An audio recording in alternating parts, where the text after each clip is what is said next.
I am Mансур Фатехи, radiologist practicing in Tehran, and I've gone through imaging informatics fellowship in the United States, and I'm collaborating with Uzomi for some years, and I'm happy to join you in Moscow for MIR meeting. Great, thank you. Mансур, could you please tell how to start standardizing processes in radiology department, especially with the use of structured reporting? As you know, the main product of the radiology department, instead of being the images, are the reports. So we should consider the content of the report as the final outcome of the practice of radiology. If we ignore the quality of the information that is meant to be in the report to solve the clinical problem of the patient, our practice will be deviant from the ultimate goals of this profession. So if we ignore or not focus on the quality of our reports in the radiology department, it will be very much dependent on the personal preferences by the radiologists working in that department. So there should be a unified attempt to secure a very basic threshold of the quality for the department of radiology. The problem here is that if we want to put pressure on the radiologists to follow through a very restricted approach to the reporting, they will lose their personal enthusiasm, and they will not be that much happy to follow a very narrow methodology of reporting.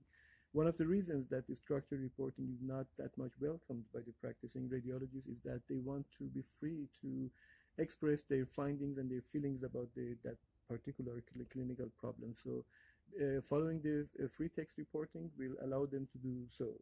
But the structured reporting is not that much easy to cope with, because you are asking the radiologist to follow predefined types of terms or predefined elements of the report. So this is one of the major issues for the implementation of the structured reporting in a group rather than a single person.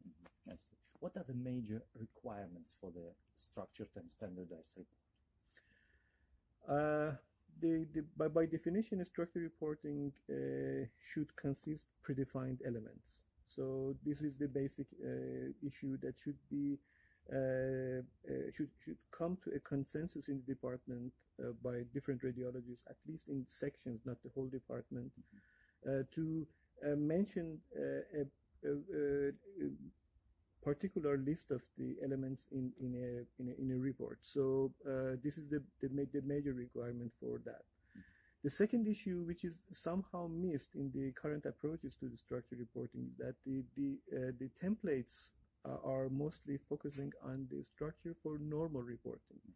We still miss good structures for definition and description of abnormal findings. For example, if we have lots of templates, structured and non-structured ones, for description of a brain MRI, for example. But when we come to a tumor, or when we come to a plaque for the multiple sclerosis, or when we come to some kind of neurodegenerative disorder, there is no consensus on how we are going to describe that. And these are missing parts, not only for a particular department, but also in general for those who are working on this structured reporting, that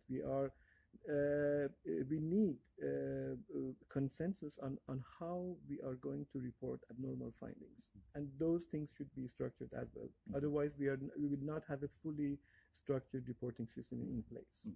What is the role of startup companies in this field, or especially in Iran? Structured reporting, if not supported by technical issues, it will be somehow very relying on the personal preferences of the radiologists. Because majority of the reporting systems are based on free text reporting, and they are not ready to capture the data in a structured manner.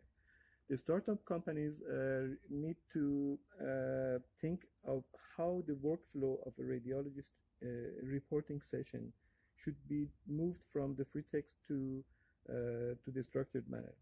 So it is not so easy to define the platforms for structured reporting to be flexible enough to let radiologists be themselves and not follow a predefined rules. It this is not so easy to. I'm reporting by as a radiologist for more than 15 years, and I should say that nearly 5% of the reports, I have templates for structured templates for all of my practice, but I confess here that I cannot report around 5% of cases following my templates. Mm-hmm.